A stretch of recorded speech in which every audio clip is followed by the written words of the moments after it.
Ok, bueno, hoy es 11 de agosto 2023. Continuemos con esta charla académica sobre el tema de las preguntas que son motivo de objeción por las partes, el tema del contrainterrogatorio, y miramos entonces o hagamos una revisión en relación con los dos primeros testimonios del caso de Johnny Leal, por parte pues de lo que pasó en esas pasadas sesiones puntualmente. Pero primero que todo, allí en el tablero pues están las diferentes clases de preguntas que dan lugar a que puedan ser objetadas, y lo hago con base en esta obra que ven acá para que ustedes pues la tomen de consulta. Entonces, también de paso, tres reglas para el contrainterrogatorio. ¿Cuáles son las tres reglas? Preguntas sugestivas. No haga preguntas abiertas. No es lo recomendado. Solamente preguntas cerradas, sugestivas. Vaya siempre de lo general a lo específico. Y por último, por cada un solo hecho, preguntar un solo hecho en cada pregunta. Preguntar un solo hecho por pregunta. Preguntar un solo hecho por pregunta. Lo repito y lo repito. Porque es que esa es la clave. Entonces, les repito que la pregunta capciosa es aquella que busca confundir o engañar al testigo. Esa es prohibida. Por eso se la pueden objetar. Cuando dice, por ejemplo, usted vio que todos los sujetos entraron al banco dispuestos a disparar. Pues es una pregunta que es capciosa, porque no es la técnica. Pregunta sugestiva, sugiere, como dice ahí, sugiere al testigo una respuesta determinada, altera la respuesta, le está sugiriendo. Entonces, por ejemplo, ¿es verdad que usted tenía la intención real de matar a su suegro? Entonces, ahí le está usted sugiriendo. Pregunta conclusiva, es llevar a que el testigo haga directamente una conclusión final determinada. Ejemplo, ¿cómo quedó la cara de su amigo cuando le dispararon? Esas son las preguntas conclusivas. Pregunta especulativa, esta sí que se da, ahora lo vamos a ver allí, en este caso Johnny. Pregunta especulativa hace que el testigo adivine o suponga la respuesta. Ejemplo, es posible que su amigo, si no se levanta de la silla, no le hubieran disparado. Entonces es de una pregunta que está dirigida a que adivine algo. Entonces eso sí no es permitido. Casi que esa especulativa va en un margen como parecida a la pregunta sugestiva, ¿no? Son como sinónimos. Pregunta argumentativa. La pregunta busca información de valoración de los hechos. Esa también es muy frecuente, la que se dio acá en el caso de Johnny. Pregunta argumentativa, como por ejemplo, como usted tiene lentes, si los perdiera, ¿los hechos los vería de otra manera? Esa es una pregunta entonces argumentativa, porque está dando pues como tratando de obtener algo para sus intereses, y eso lo escuché mucho en el juicio oral. Pregunta argumentativa que busca es que le dé una conclusión a sus intereses o a favorecer a una de las partes. Pregunta confusa o ambigua, nadie la entiende. Distrae a las partes, está sin preparación, es lo que da a entender por parte de los que están oyendo allí, que no está preparado el abogado. Porque, por ejemplo, aquí, ejemplo, usted manifiesta siempre lo mismo, pero no especifica. Eso es una pregunta entonces de tipo ambigua. Pregunta compuesta, la que contiene varios hechos. Uno no puede preguntar varios hechos y por eso es que la regla o la técnica es que se haga preguntar un solo hecho por pregunta. Un solo hecho por pregunta, no 3, 4, 5 hechos en una sola pregunta porque la hace compuesta. ¿Y a qué hora le va a responder entonces si no es por partes? Es por partes que le va respondiendo. Preguntas de opinión, también esa pregunta de opinión, los testigos solo pueden declarar sobre los hechos, sobre lo que ellos les consta. Si son los peritos, pues de lo que ellos hicieron el examen o el análisis de lo que le pusieron a disposición. Y si son los testigos, de acuerdo con el 403, pues lo que tuvieron conocimiento personal y directo. Ya, esa es no puede ser preguntas entonces de opinión, porque si se llamó al testigo fue por eso. Y aquí sucedió en este caso de Jonier, como lo dije en la sesión pasada, en la primera testigo que fue la investigadora Olga Lucía Rincón, que la llevó y la acreditó el fiscal, fue como investigadora criminal. Ella no era psicóloga forense, sin embargo ahí se preguntaron temas que relacionados con esa tranquilidad que observaron en el lugar de los hechos de Jonier. Entonces esa no tuvo por qué dar lugar a la defensa, incluso a que le respondiera, como fue objetada, pero la juez le dijo respóndala y la respondió y es adversa a los intereses.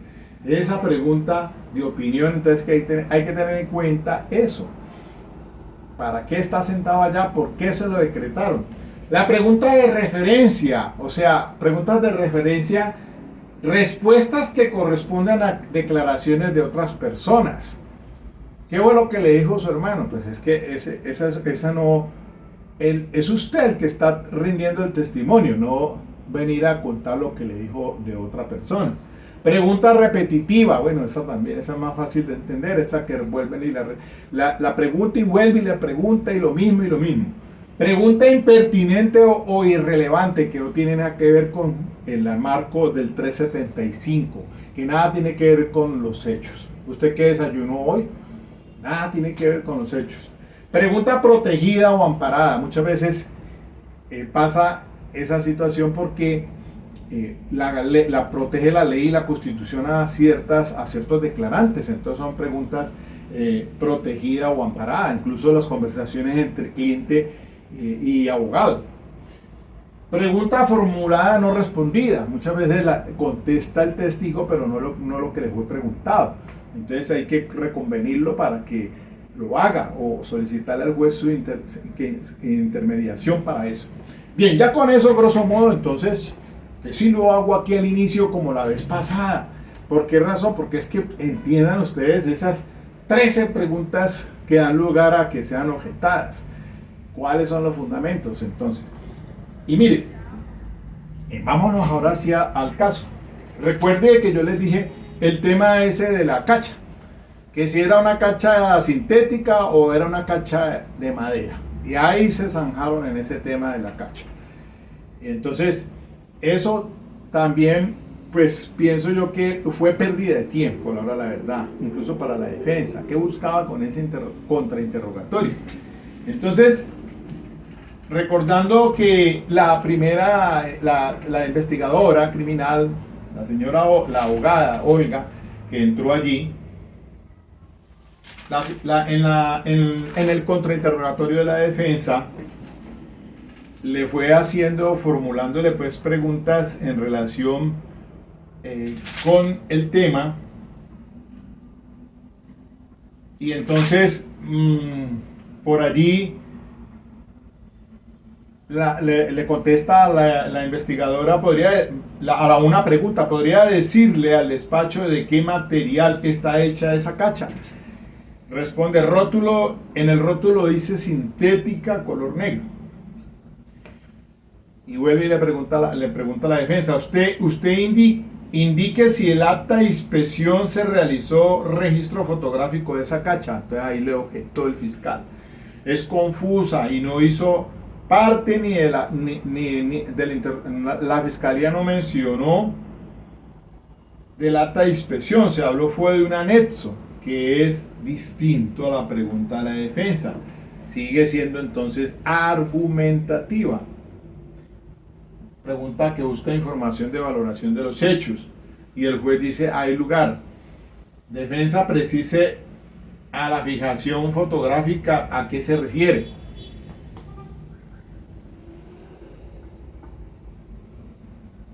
Le pregunta, ¿usted plasmó ese registro fotográfico en alguna parte? Responde, las imágenes del elemento en el álbum fotográfico. Pregunta, ¿la descripción de ese elemento material quedó incorporado en el informe? Objeción. El testigo en el interrogatorio directo jamás mencionó que incorporó o quedó registrada en un informe. Esa pregunta es demasiado abierta y ambigua. Está confundiendo al testigo. Juez, si hay lugar. Más adelante dice, ¿podría decir qué dice esa acta respecto de ese elemento material probatorio? Dice la pregunta a la defensa. Responde, se trata de un mango en madera color marrón, sin hoja, que no pudo ser hallada. Tal elemento se documenta, registro fotográfico y planimétricamente, y se somete a cadena de custodia para enviarlo a medicina legal por el tema de las trazas. Reiteren qué material el elemento está hecho o se menciona en el rótulo. Sintética, color negro. ¿Quién escribió en el acta? Le contesta la testigo, yo. Le pregunta, ¿por qué no existe coincidencia en la cacha de madera con la cacha sintética? Y entonces ahí viene, claro, la objeción del fiscal. Es una pregunta argumentativa. Allá arriba, mire, argumenta. Acá en la quinta, la pregunta busca información de valoración de los hechos. Es una pregunta argumentativa, no está haciendo preguntas cerradas, propias de la técnica. Eso lo reclamó el fiscal. Claro, son preguntas que deben de ser sugestivas. ¿Por qué no existe coincidencia de cacha de madera y la cacha sintética? Esa no es la forma de interrogarlo. Entonces la juez dice efectivamente que sí, más allá también, aunque yo no debo decir qué debe hacer cada parte, pero lo que sí se busca en alguna otra situación con los testigos, no se están dando los presupuestos. No responda testigo. Pregunta a la defensa, ¿es cierto sí o no, que en el acta de inspección del cadáver, el elemento material probatorio número 9, el mango, madera, color marrón? Objeta el fiscal. La pregunta no ha cambiado absolutamente nada, sigue sacando su propia conclusión. La defensa. Pregunta que no está permitida en el contrainterrogatorio. Pregunta argumentativa, entonces. No le está dando la prerrogativa. Juez, dice, hay lugar. Defensa sigue siguiente pregunta, la replantea o la retira. Pregunta a la defensa, indique si se trata de un mango en madera o en sintético. Vuelve otra vez repetida. Objeción, dice el fiscal, argumentativa, entre otras cosas también con su propia respuesta, extrae su propia información que según las técnicas del contrainterrogatorio y se está forzando al testigo a obtener su respuesta. Claro, vuelve a hacer una pregunta abierta. ¿Se trata de mango en madera o sintético? Ya atrás había preguntado por qué razón, por qué no existe coincidencia entre cacha de madera y cacha sintética. Era pregunta hasta repetida. La juez, sí hay lugar. La pregunta es argumentativa y la defensa está sacando conclusiones. Y adicional a esto no usa la técnica del contrainterrogatorio, que son preguntas sugestivas, de lo general a lo específico, y preguntar un solo hecho por pregunta. Entonces, ¿qué quería? Es lo que uno dice, bueno, ¿qué quería que le dijera a esa pregunta, a esas preguntas que hacía la defensa? ¿O qué quería, a dónde quería llegar? Entonces cuando le dicen al fiscal redirecto, pues él dice, no estoy legitimado, pues casi todas fueron objetadas. Y entonces ahí preguntó el Ministerio Público, y mire, el Ministerio Público, pues, fue más claro al hacer las preguntas. Pregunta el Ministerio Público. Pregunta, ¿uno de esos elementos materiales probatorios fue rotulado como el número 9? ¿Es correcto? Responde sí. Pregunta, ¿ese elemento material número 9 correspondía a una cacha de cuchillo? ¿Es eso correcto? Contesta sí. Pregunta, en su informe de inspección técnica cadáver manifestó que es de un material y en el rótulo se manifiesta que es de otro material. ¿Usted lo puede precisar?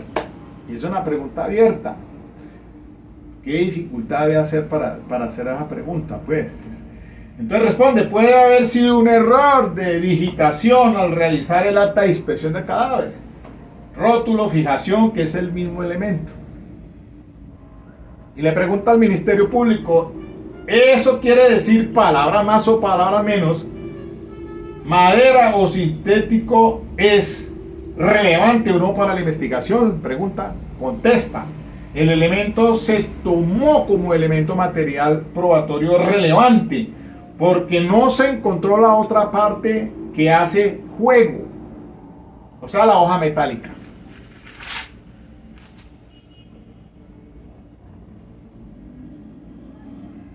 Y así entonces fue aclarando la investigadora, primer testigo de la fiscalía. Por allá después entonces, cuando llegó el testigo número 2, que es el doctor patólogo Francisco Calle Rúa, volvió otra vez a pasar la misma situación. Incluso la defensa solicitó un receso para preparar el contrainterrogatorio. Ahí fue cuando la juez dijo, todo el mundo brincó, pero ¿cómo así? Y él procedió entonces y se dieron las mismas situaciones de objeciones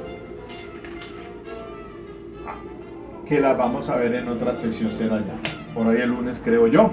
Hasta aquí nomás quería llegar en el día de hoy, pero es para que ustedes se den cuenta. Entonces miren nomás, estamos hablando del primer y el segundo testigo ya, porque el segundo testigo también toca un tema importante allí sobre lo que le llegó pues para el correspondiente estudio allá en el laboratorio de medicina legal.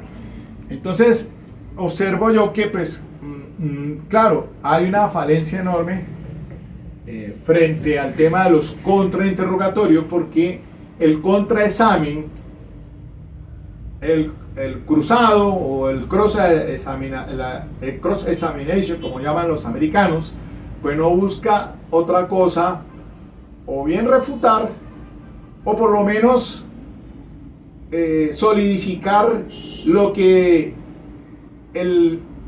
quien está preguntando o contrainterrogando, la defensa en este caso, quiere rescatarlo para sus propios intereses, para su teoría del caso.